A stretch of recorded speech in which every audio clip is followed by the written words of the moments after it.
Good afternoon, folks. Town Manager Tony Mazzucco coming to you with our weekly Facebook Live update related to COVID and other updates. We're going to go ahead and get started in just a moment as folks begin logging on. We have a number of COVID-related updates. We're going to go over our numbers and talk about a few things as we have in the past, and then we'll have a couple of other updates. We'll talk about our citizen call center a little bit and a few other items. We'll update everyone on our flood remediation grant program and what we're doing with that. So good afternoon, Allie. Happy to have you here. We're going to go ahead and get started in just a minute. We're going to give folks a moment to log on. Thanks to Xavier last week for taking care of the commentary, and this week we have Joe back from vacation who will be posting information in the comments. And as always, we have some questions that have been answered in that I'll sent in that I'll answer over the course of my live. And if you have comments, you can always put them in the question box as well. And we will just get we will be coming in soon, or we will be getting in just a moment.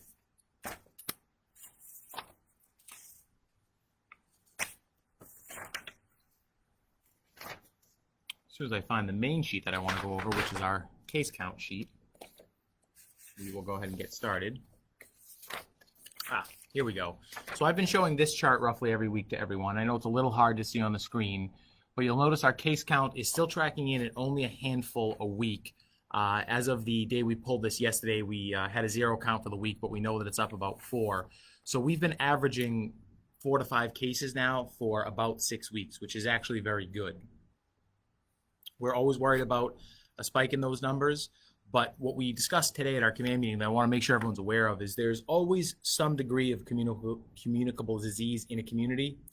So the number may hit 0 here or there, and certain diseases like the flu are seasonal. We don't yet know if COVID will end up being a seasonal flu virus or not, but or seasonal flu-like virus, but there's always some level of communicable disease in the community. Now, it may be that it's not in Norwood, but remember, we've always discussed that our geographic boundaries are really just made up lines on a map. So you may have a case, you only have a handful, but you may have a TB case in a community in the North Shore, and you may have whooping cough in Worcester, in the Worcester area, or something like that down the Cape. So there's always some level of communicable disease. The flu, of course, exists in some form or another year-round. I do have a chart on the flu here somewhere, which is interesting to see those numbers. But our numbers are going well in Norwood. No, I guess I don't have my flu data here. I had the health department prepare it. But what does that mean for where we are, what we're doing well, and what needs to happen going forward? A week ago, I said the next 2 weeks would be really good data because our data is always really a couple of weeks behind because somebody has to be exposed, they have to get infected, they have to go and get tested, the test results can take some time. So what you're really looking at is where things were about 2 weeks ago. So we don't necessarily know the full impact of phase 3. It'll take some time to get to that full impact, but the numbers so far are very, very encouraging. At a minimum, what the numbers show us is that there's been no community spread from sort of phase 2 reopening where we went to outdoor dining and we went to limited retail. There's been no community spread. Even several weeks prior to opening, even remember we sort of had full lockdown and then we had phase 1. Even prior to that, we were seeing almost no community spread. The folks we saw who were testing positive when we had much higher numbers after we had sort of gone into our lockdown and got through a couple of waves of that were folks who were working at essential businesses or living with folks who are working at essential businesses. Overwhelmingly, that's who was getting infected. And even those numbers have continued to drop. So we knowing that there's not really communal spread in short-term periods of time that you spend going to a restaurant necessarily, going out to the shore. There's not a lot of spread there. It really is long-term, consistent exposure. Now, it's fully possible that you could be walking by somebody who coughs in your direction and you happen to breathe in droplets, and absolutely that could be an exposure. We're not, nobody would ever say that it couldn't. But generally, healthy people in a room together, there's very little exposure if nobody is positive. We believe that this means that masks are working, that social distancing when you can are working. Masks aren't perfect. There are going to be times people don't wear masks. Office workers, some safety workers, they have them on. Times they come off because of the work they're doing. They may walk by somebody. Those sort of casual interactions have a very low rate of transmission. We want to avoid them as much as possible, but they do have a very low rate of transmission overall. So I'll be really interested to see our numbers a week from now and then a week after that as we've begun reopening. Now, our concern is the numbers we're seeing in other states are frightening. They're sort of where we were in April, where you're seeing this giant surge in numbers. We believe, and we could be wrong, that those states shut down too late. They didn't shut down hard enough, and they reopened too early. They've now started having to walk that back. So it seems that the path we've taken in Massachusetts has worked. Again, 6 weeks ago, we would have said something different, but it seems that it's working well. We certainly never want to have to go backwards. Phase 3 will be the new normal for a while. But we do have concerns that folks traveling in large numbers from those states could cause a problem with our numbers. Now, there's a couple of different scenarios in which that would happen. You need to look at how many people from Massachusetts are traveling to those states. And incidentally, you could travel to a state like Florida or Texas that's seeing a big surge in numbers, spend a week or two down there, be completely fine, and come back and have zero spread. You could go to a state that's done really well. I think Washington has done really well. There's some states in the Pacific Northwest. There's a couple of other northeastern states. I mean, Connecticut and Maine and New Hampshire. Generally, the Northeast has done pretty well. You could go to those states for an hour or two, come into interaction with somebody, possibly get sick, come back and infect a lot of people. That's always possible. So we don't want to just pick on the states that are seeing higher numbers. However, there's a more likelihood that where they're seeing some testing results in the 15 or 20% of people, that there's more of a likelihood you'll get exposed there and bring it back, or folks from there are positive and then they come here. And as we know, with any incubation period of any virus, you always have it for a few days before you realize you're sick. Now, we would certainly hope anyone's sick, they don't get on a plane and travel. But you could get up on Monday morning, feel great, get on a plane, fly up to Boston from somewhere in Texas or Florida or California or Arizona, and then get here, and then that night you start feeling a little sniffly, and Tuesday morning you wake up and you're sick. And it certainly wasn't intentional, but it's something that can happen. And we do have some concerns about that. There's not much we can do about it. We can't block people from leaving the state or coming into the state, but we hope that folks traveling in other states are healthy when they do travel, that they pay attention to quarantines, and that they practice good social distancing and when they go somewhere. So, I'm tentatively planning to travel in August. I'm worried that there's going to be travel restrictions. We've been having people increase their traveling. But when you travel, regardless of what the rules are in the state that you go to, or if you go overseas, practice your good social distancing, practice your good hygiene, wear a mask, wash your hands regularly. If you're traveling, you might be going to see attractions or whatnot, so it's understandable that there may be a lot of people congregating, but that's where wearing your mask is really, really important. It's a bigger deal in larger groups congregating than just one-on-one, but still in one-on-one, wear your mask if you can. But we're just hopeful that people being mindful of that coming into Massachusetts and people in Massachusetts leaving and coming back will hopefully keep our numbers where they are. Now, I'm going to talk about our numbers in just a minute, and I have a sheet here that I know will be difficult to read. But if that blue line right there, unless I highlighted the wrong time, that's Norwood.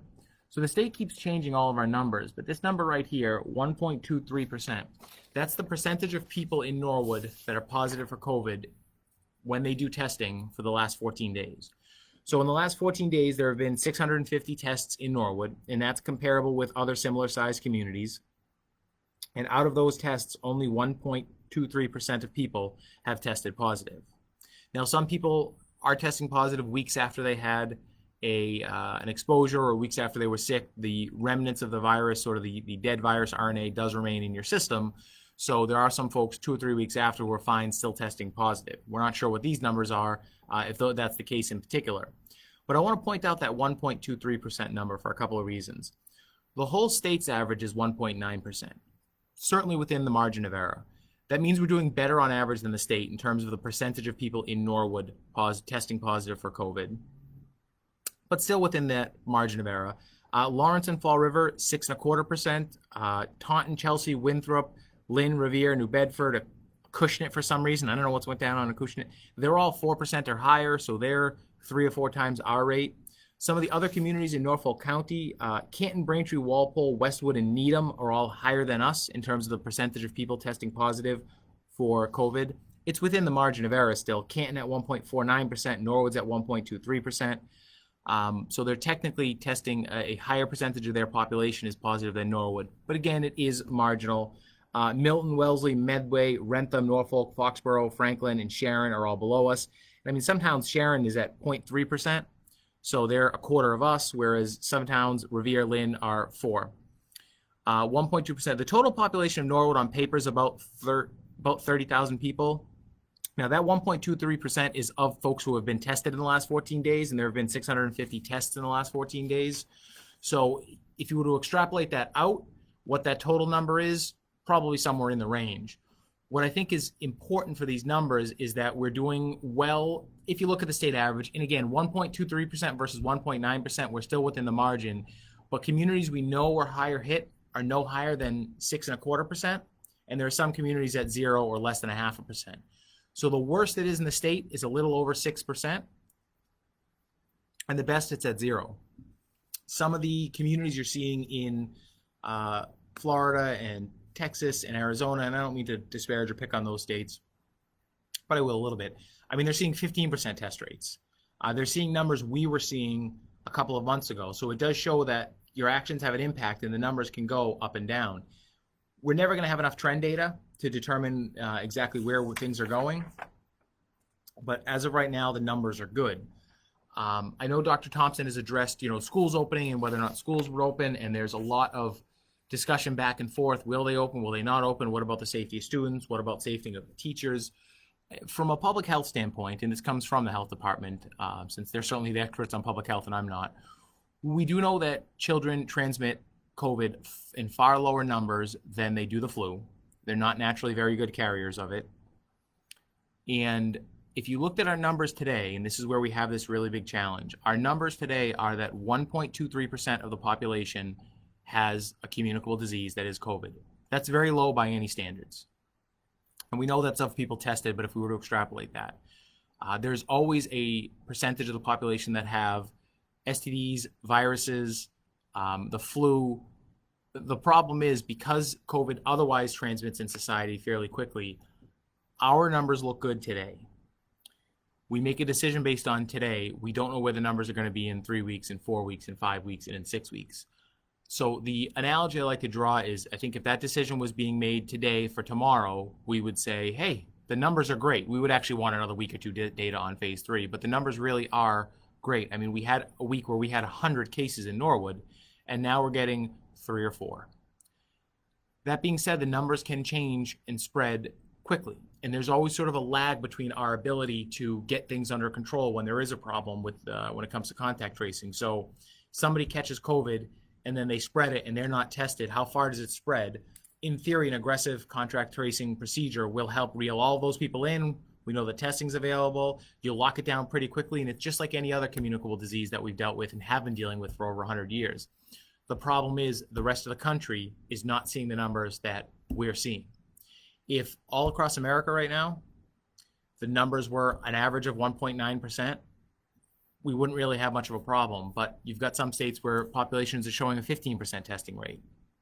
We incidentally never really came that high near that in numbers in Norwood. So we're doing well. Our numbers look good, but it's a challenge to say what we're going to do even 6 weeks from now when schools are opening up, because we don't know, and we don't know where our numbers are going, and we have to balance safety of students, the safety of teachers, and how you make it work. I think the governor is pushing for schools to be back in session. And again, if we could put up a magic wall around Massachusetts, and we're about building bridges and not walls, and no one came in or out of Massachusetts, our numbers are really good. We don't know where they're going to be in 4 weeks. The trend lines couldn't be better right now for Massachusetts numbers and our own numbers here in Norwood. I think it's an indication that, at least for now, we've gotten over the hump. And I'd never declare victory, because there's going to be no victory until there's a vaccine. But we've done well, and people should congratulate themselves. We shouldn't have a false sense of security, because we need to continue doing what we've done. The more we begin to slip, the more we don't wear masks. We know we're at a restaurant and you walk up to the bar to get a drink and you're not supposed to be able to, but then somebody slips and does it. That causes problems. So the constant vigilance is required, and more vigilance now even than in the past. Sarah, is the governor or the district's call on reopening schools? So in typical fashion, what I think the Commonwealth has done is given a very mealy-mouthed answer to come up with your 3 plans and submit something to approve us. Try to do this, but we'll figure out what happens in the end. So the short answer is, I don't know. A local district could decide to open unless the governor will order them not to open. I don't think the data would support the governor ordering schools to be closed yet, but it's a little bit above my my pay grade. So what you'll end up happening, or what you'll end up see happening, is there'll be a push for the state to make a uniform decision, because you're going to run into serious issues where some districts are choosing to do district learning and some districts are choosing to be open. Well, I don't think that's a good system. I think the state necessarily needs to come up with a uniform system. The other problem with that is this districts that are going to be more apt to be able to deal with distance learning in the fall generally are wealthier districts where you often have a parent at home. You have no access with no access issues with internet service, with technology service, with assistance. Districts that have high special needs populations, high low income populations, high populations of ESL students, it's more difficult for them to be able to do it, and they tend to, especially when you take some of the gateway cities in the Commonwealth that have lower income, larger lower income populations, those are the families where it's more difficult for parents to work from home.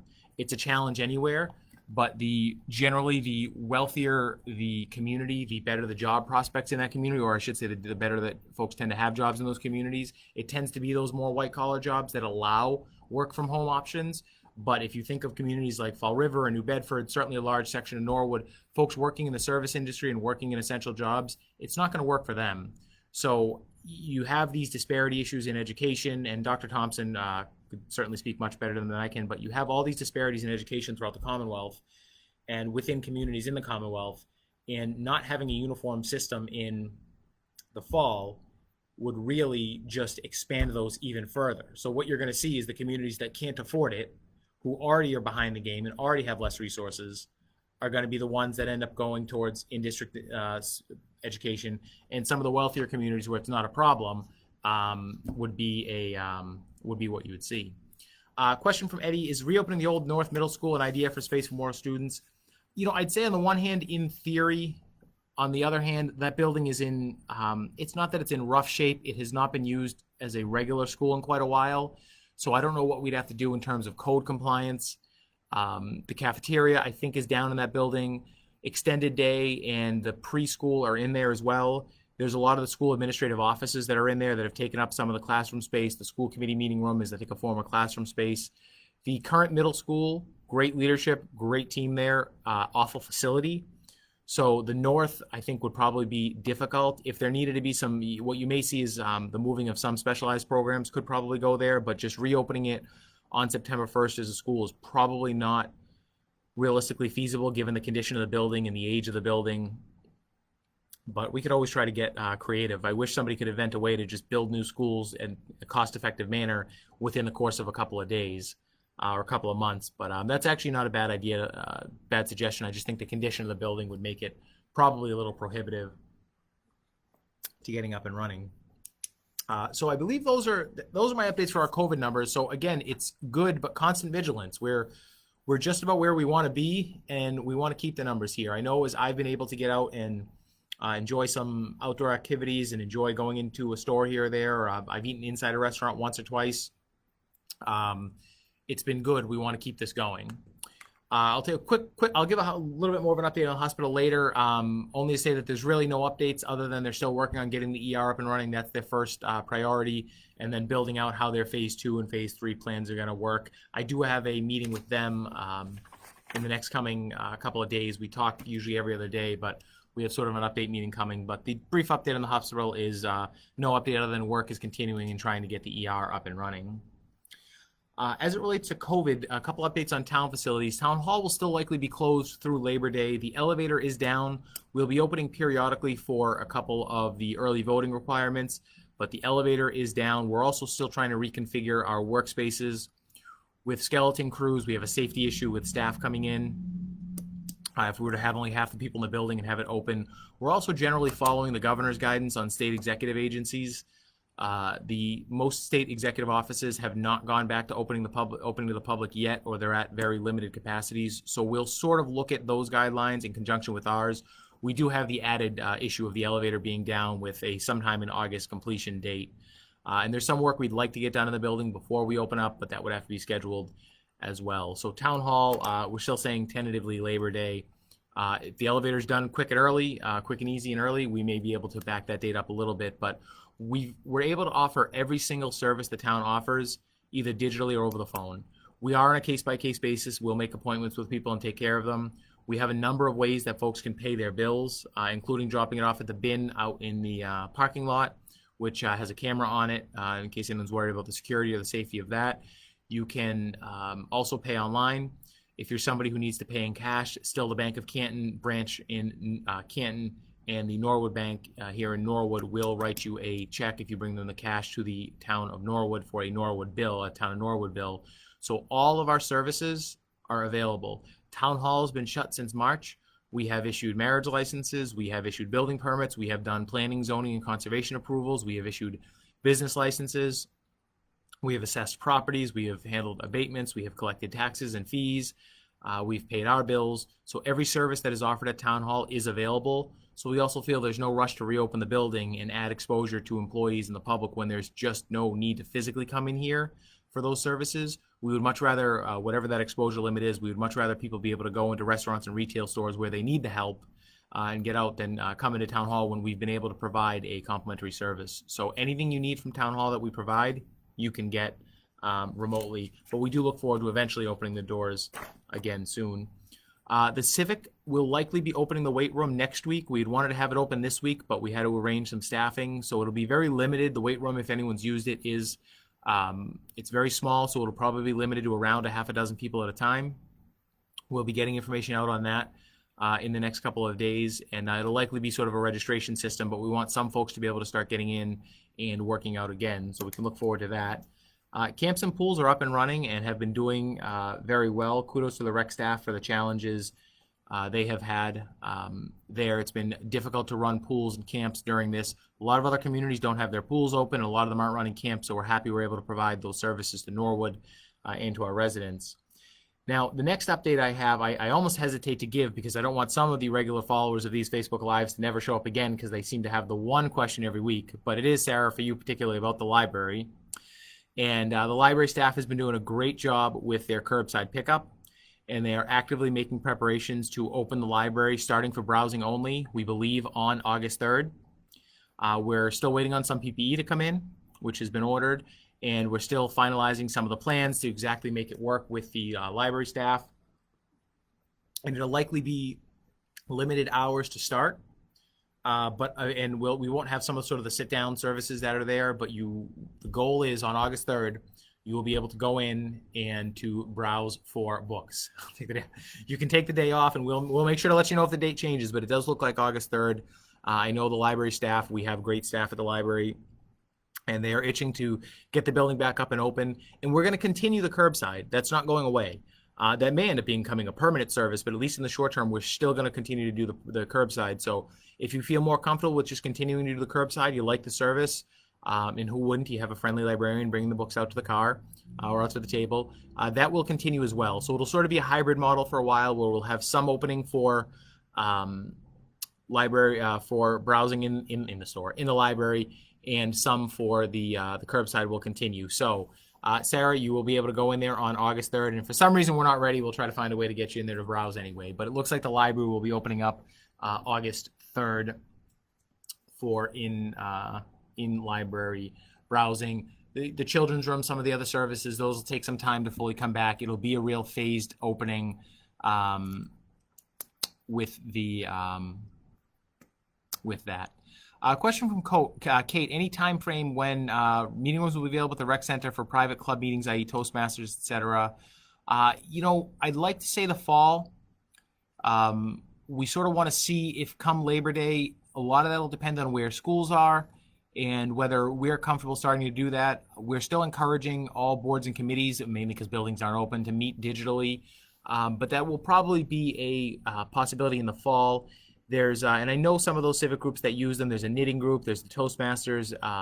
They're generally not terribly large, but there still are some limits on indoor gatherings. So the health department actually was looking at this today. I know some sort of Rotary groups and Masonic groups are meeting a little bit here or there, finding ways to do it digitally, but we're hoping by September we can sort of add that level of normalcy back and allow the rec and other rooms to be used for meeting rooms. But that's actually a great question. I'm going to make a note to double check that. How about soccer for kids? I do know that Sanjeev, some of the youth sports have begun again. I'm not sure when the soccer season would otherwise begin, and I'm not sure what rec. We're possibly going to have more routine rec programs for our fall programming, but I know Little League has started back up, and most of the leagues, not all, are doing some kind of playing. So soccer would likely follow with an abbreviated schedule of some sort in the fall when the soccer season rolls around. And a note from Kate there, the pop-up library for kids continues next week, Thursday, 10 to 1 at the Callahan. They had 72 people at the Prescott today. Great job to Kate and the library staff for putting that program together. That's fantastic. The Balch last week, I think, had around 100 students at it. So we should, not that it's a competition, but we should see if the schools could compete to see who got the most people to the library. But that's fantastic with 72 folks going to the Prescott this week. Great job to Kate and the team at the library for putting that together. Couple other COVID updates. Actually, I'm going to switch to talking about our call center. Our citizen call center is still active, and we're actually likely making that a permanent sort of permanent feature going forward. It gives us some capacity in cases like this to have that surge capacity for getting information out to the public. It's also a good clearinghouse as well for everyone. I know Julie has some information there about Norwood youth soccer as well. We can try to get that information posted to the website if anyone's interested. So our call center is still active and will be for the foreseeable future. We track all of our calls. We have a great analyst that makes us these interesting charts here, where you can see from when we got it up and running right around the beginning of April, the call volume, and then right around the beginning of June, it started to drop off quite a bit, and then spiked up with the storm calls. But there's a couple of things that I thought were interesting that we want to let everyone know. This is the graphing of our unemployment calls. So these are the calls specifically to our call center related to unemployment. And you'll notice that the last few weeks, they've largely dropped off. There's still a handful there, but we were getting quite a few calls specifically to the call center about unemployment. And they've gone through May, and then I think we've gotten maybe a half dozen calls in the last month about unemployment. So while there's still a lot of people unemployed out there, we're noticing that initial rush and that surge has gone, which is a good thing. These were requests we got for PPE. You'll notice that early on as the mask order came in and people were required to wear masks, we saw a spike in the requests. And these were folks who called who were homebound or otherwise not able to get PPE, and we were able to deliver them a cloth mask. They just weren't able to get any before you could just go out and get them anywhere. We've not had any requests in almost 5 weeks for any assistance getting PPE. That's a good thing because now we know that, and you can see it when you go into a store, masks are out there, PPE are out there, everyone out there is able to have access to it. If you still are struggling with access, let us know and we can look and see what we can help you out with.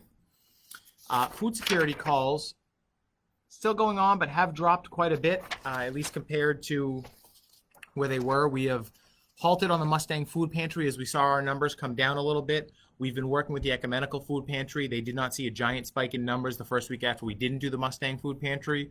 We still have it ready to go in the back of our pocket if we need to do it, but we knew that there was going to be a spike in calls. There was a giant spike in calls, and then our numbers spiked, plateaued, and then began dropping off. And we are still getting some calls and assisting folks with food security. If they are having problems, you can call the call center and we'll find a way to get you taken care of one way or another.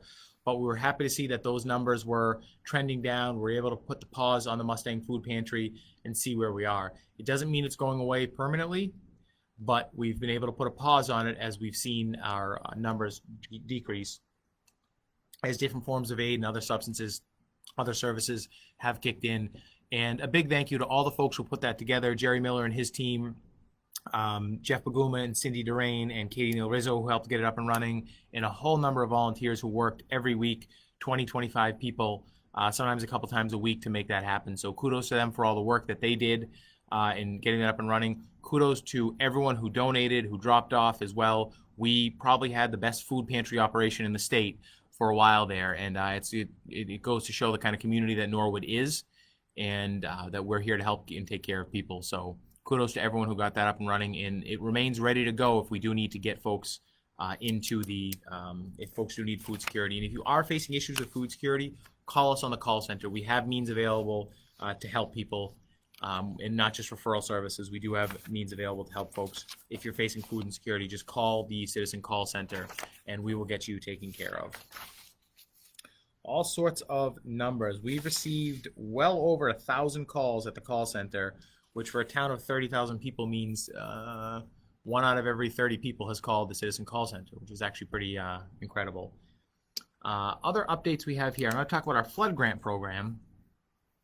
So we've had teams starting to go out this week for our flood grant program. As everyone, most of you may be aware, we've identified upwards of $500,000 in funding for a local flood grant program. We are still hoping that there may be some state or federal assistance coming. We're not sure that there will be, but we know that our delegation is working diligently on that. We're in regular contact with the governor's office. I had a communication with the lieutenant governor earlier today, and I'm working with a member of her team on something.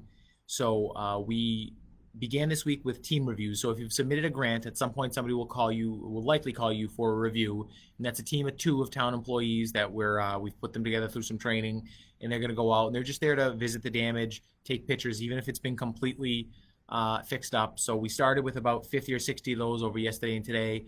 We have a few more folks who will be doing them going forward. The deadline is June 20th. The deadline is July 20th. We did do a robocall today about the grant program. So even though it is it's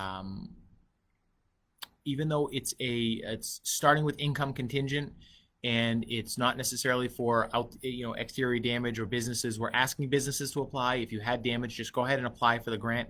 If we have funds available or we find additional funding, we want to be able to help people. So if you had damage, go ahead and apply for the grant program. Question from Carrier: Moore Street going to be patched? I had the Jersey barrier for a couple of years. I will take a look at Moore Street.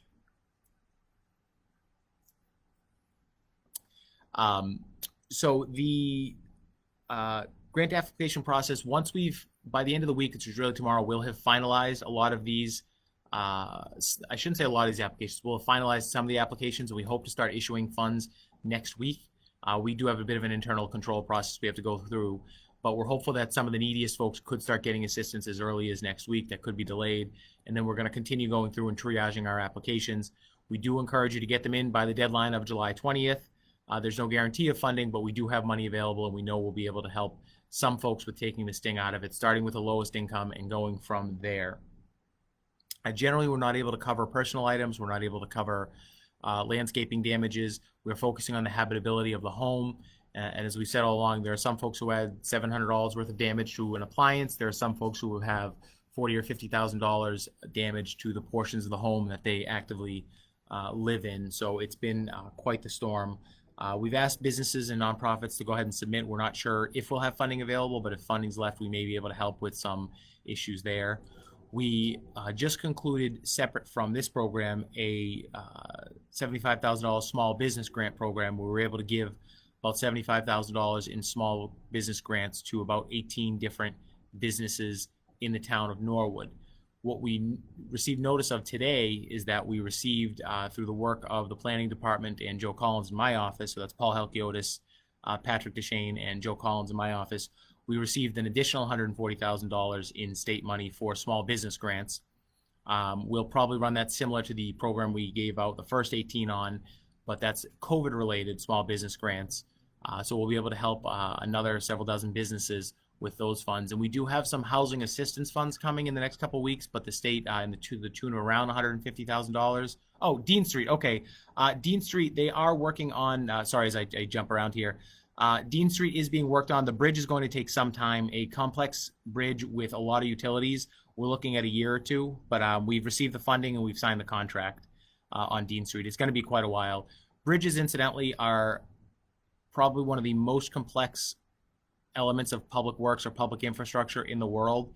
When you have a bridge that also has utilities going on it, they're an absolute nightmare to design and do work on. Bridges take years. I don't know if folks have read recently, they're going to be replacing the 2 bridges crossing the Cape. Good luck. I have no idea how they're going to do that. I would want nothing to do with that project, and it's just an absolute nightmare. But so Dean Street is ongoing. It's going to be some time before those barriers can get removed. But luckily, we got the state to pay for a majority of it, and the work is ongoing. So jumping back to the grant program, we've received some separate housing money related to COVID through the CARES Act. It'll be a while before we have details out on that. It was looked like it was going to be housing assistance funds, but that we're not as certain of when we're going to be able to access those funds and what they'll go to. But there's about another $140,000 coming for business relief. And we're continuing to, we're waiting here on one more grant for some more downtown amenities as well. And we're continuing to look and see where we can find other sources to assist our residential homeowner program.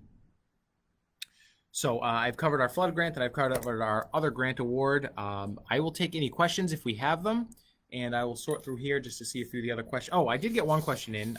Somebody had asked me, their tax bill had gone up, and usually your first quarter tax bill is an estimated bill. I always encourage you to contact the assessor's office.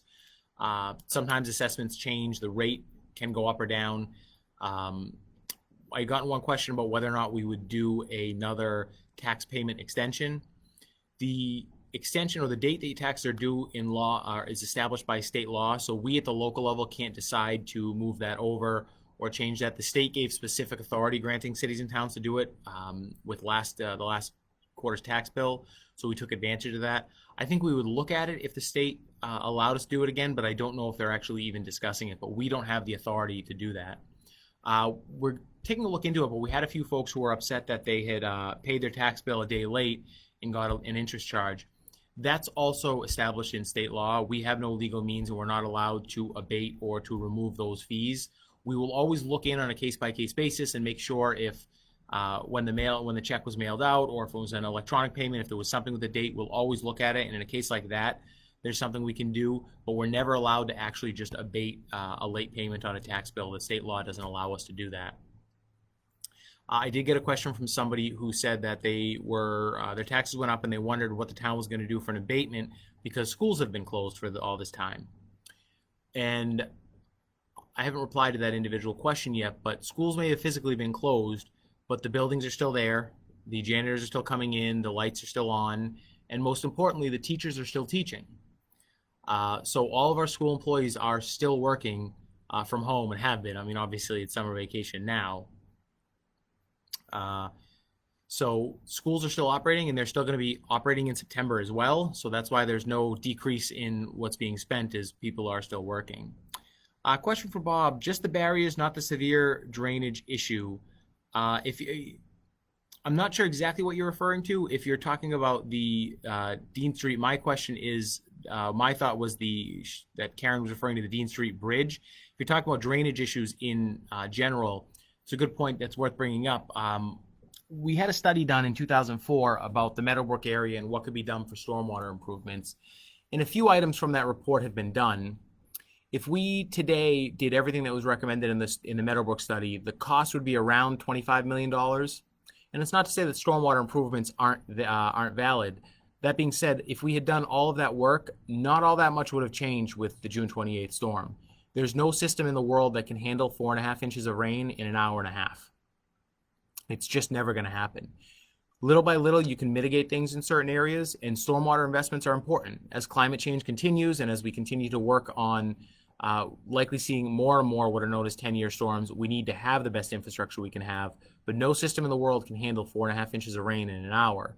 And that Meadowbrook study, again, was looked at, and it's being relooked at. We would need a dedicated revenue stream to be able to fund stormwater impacts or improvements to that level. And even then, you're still, if you get 4.5 inches of rain in an hour and a half, there's almost nothing that you can do to mitigate that level of rain in that short period of time. I've always felt stormwater investments are worth it. I think we should look at it. But when I use terms like a dedicated revenue stream, that means finding a tax or a fee to fund these things because the cost is enormous. Again, just to do the Meadowbrook study would be more than what we spent on the police station and the DPW building in the last 10 or 15 years. And that alone will not just fix every stormwater or drainage issue. 4.5 inches of rain in an hour and a half is never something that any system can design. By comparison, the standard is to design for a 10-year storm, which is 4.5 inches of rain over a 24-hour period. That's what our systems can mostly handle. Trying to design it to a greater extent than that is almost never going to work. The Conservation Commission has done a lot of work over the years, as has the Planning Board, on low-impact development methods and on impervious surfaces. Those reducing impervious surfaces, those help.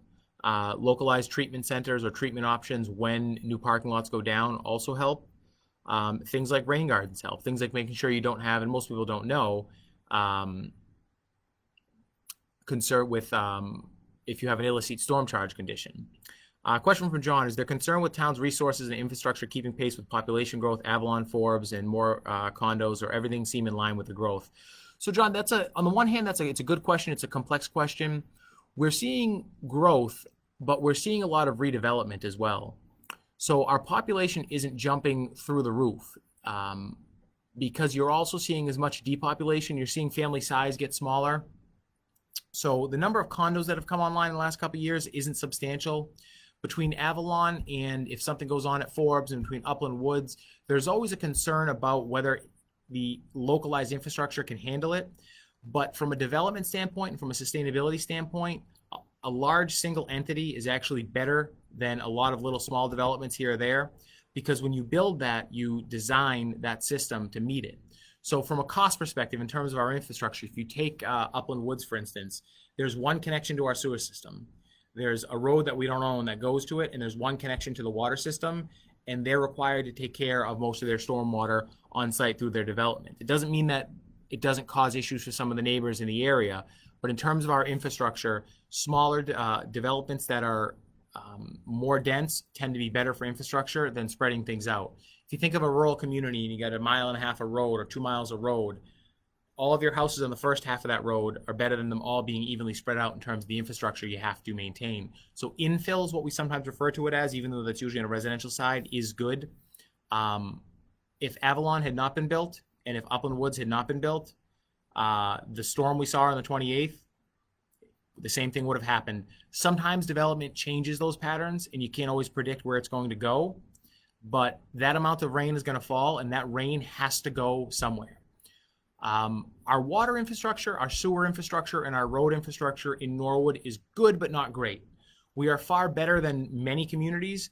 We're probably not as good as we'd like to be. And one example I'll give of that is when we receive, as every town in Massachusetts does, what's known as Chapter 90 or road money from the state.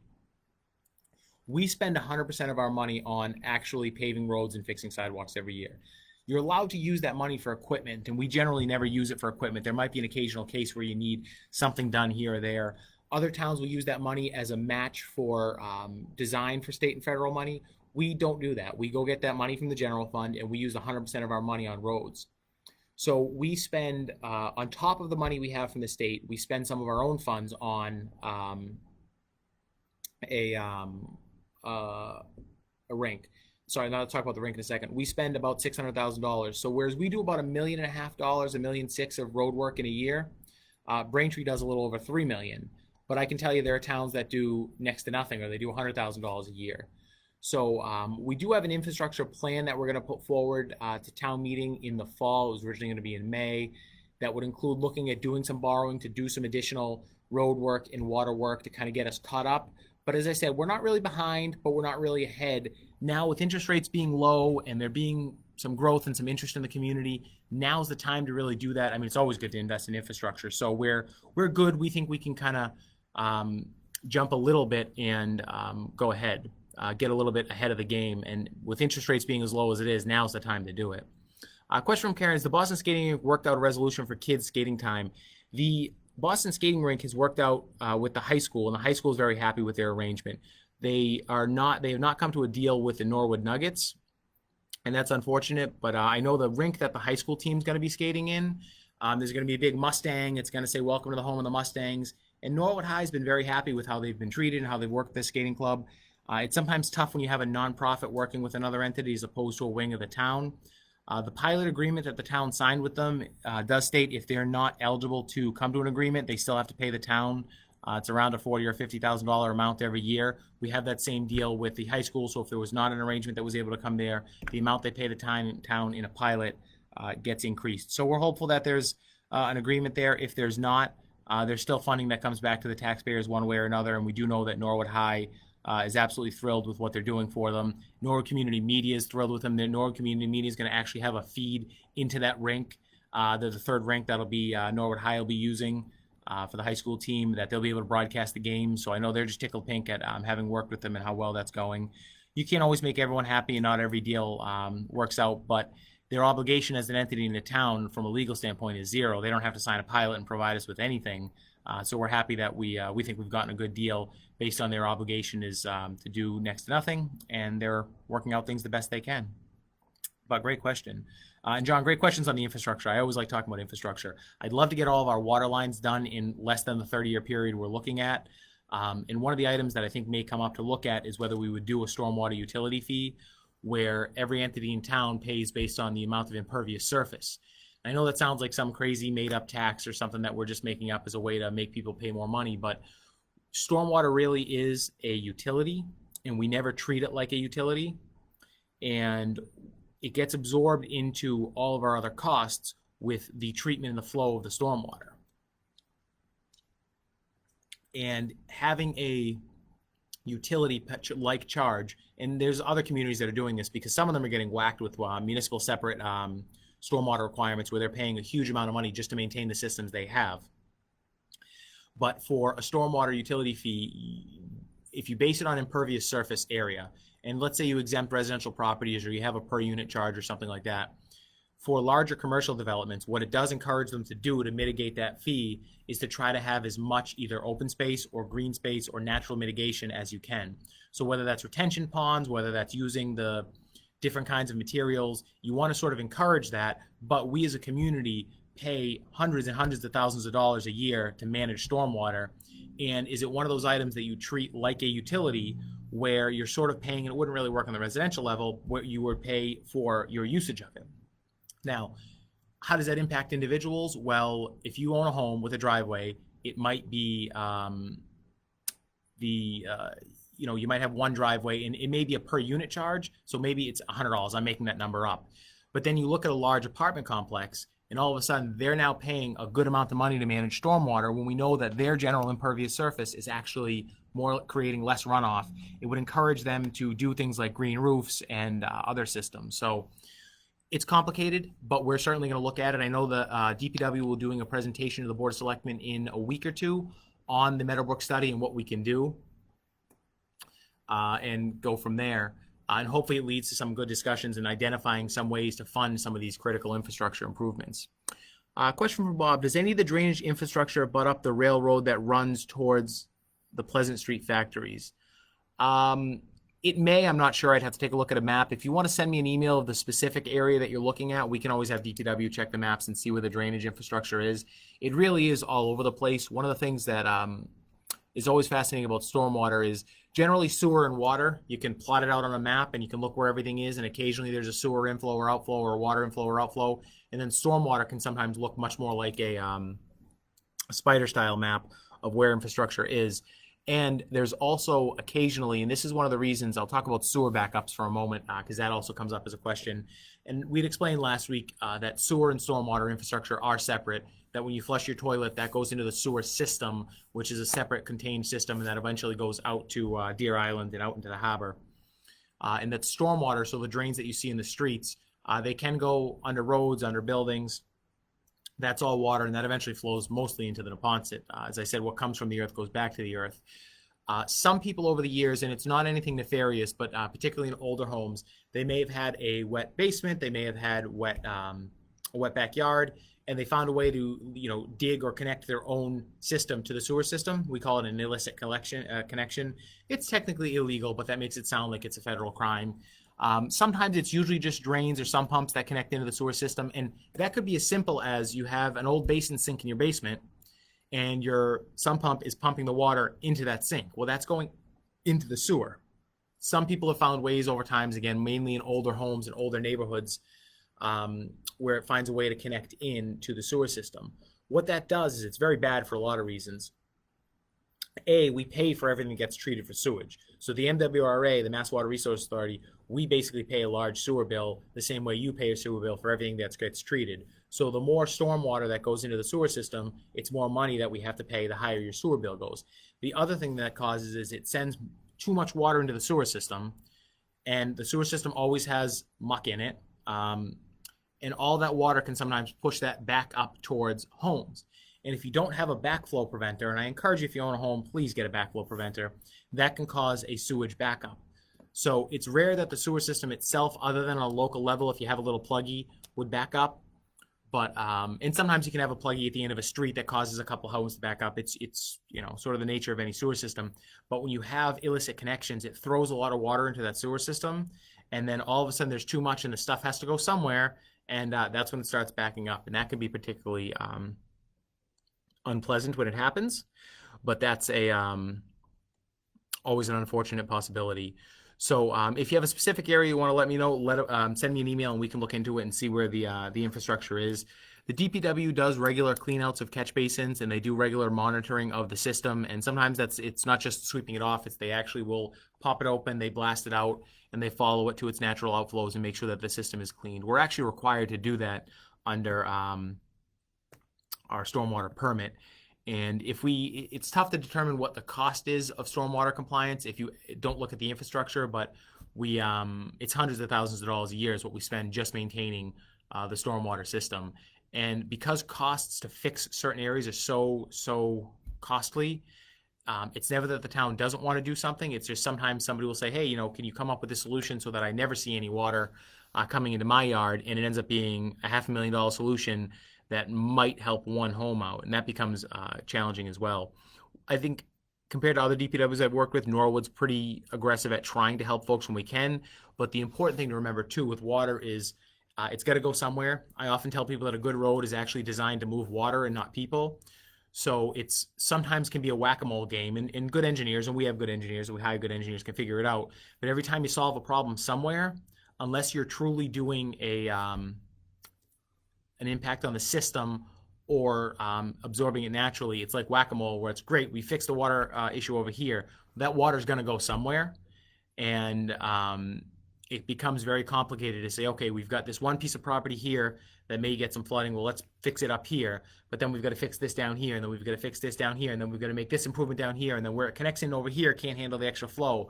And all of a sudden you're looking at a $7 million project to prevent one home from flooding. It becomes challenging. But it's always worth the investment. Even if it does save a couple of homes, it's worth the investment to invest in the infrastructure. It's just picking what works first and picking what makes the big difference, with the understanding that there's no system in the world that can handle that amount of rain that we got on the 28th. The retention pond at the public safety building, for a very short period of time, did pop over its edge. That has not happened since its inception. So, and that was added there after or expanded after we did the police fire building in the early 2000s. So in some ways, this is a 20-plus year storm, even though on paper I think it was called a 10 or a 15-year storm, depending on how you want to read it. But current climate change projections are showing that we're likely to have more of storms of this nature. Although it's also important to remember this one, particularly for Norwood, for some reason we just, angered the rain gods that day, as it was right over Norwood and a little bit over Westwood, so particularly challenging in that case. But great questions on infrastructure. I was actually talking with some members of the Conservation Commission the last few days about some public education campaigns they want to do over understanding the waterways in the community and how the water flows and its impact on water quality, and stormwater's impact on water quality too. So I think that'll be interesting to come. But great questions. I've talked about our COVID numbers, when some of our town buildings are open. I've given some updates on our citizen call center, which is open. We've talked about our flood grant program and some other grant monies that the planning department, in conjunction with Joe and my office, have been able to get for us. So I've covered most of my items here. And again, now the hospital update is only that there really isn't an update, other than they're still working on getting the ER up and running first, and then trying to develop out their phase 2 and 3 plans. But we'll try to get more information out about that when we have it. There are other questions in the comments, as I think I've covered everything. I also mentioned that I did get a question about schools, paying for schools while they're still being open, but schools are open. Or I should say schools aren't open, schools are still educating. So if anyone has any questions in the comments, you can go ahead and pop them in, and I think I have run out of my list of questions. Let me check the email real quick to see if any have come in, as they do sometimes come in for email. And gravel, no, doesn't look like. Nope, doesn't look like I have any. So I'll give it another minute to answer any questions anyone has, and if not, we will go ahead and close the live out. And as always, you can email questions to managers@norwoodma.gov, managers@norwoodma.gov. You can continue to ask in the comments. We generally follow back in the comments and try to get back to them, but once we close the live, managers@norwoodma.gov is always the best way to get in touch with us. And I want to thank everyone for joining us for this live, since seeing that there are no additional questions. And I want to thank Joe, who works in my office, who helps put these on and gets all the information out there as well. And yeah, with no more questions. All right, with that, folks, I hope everyone has a great afternoon, has a great weekend. If you have any questions, by all means, let us know. Email us at managers@norwoodma.gov, and please stay safe out there and continue to practice good social distancing and mask wearing. Thank you, everyone.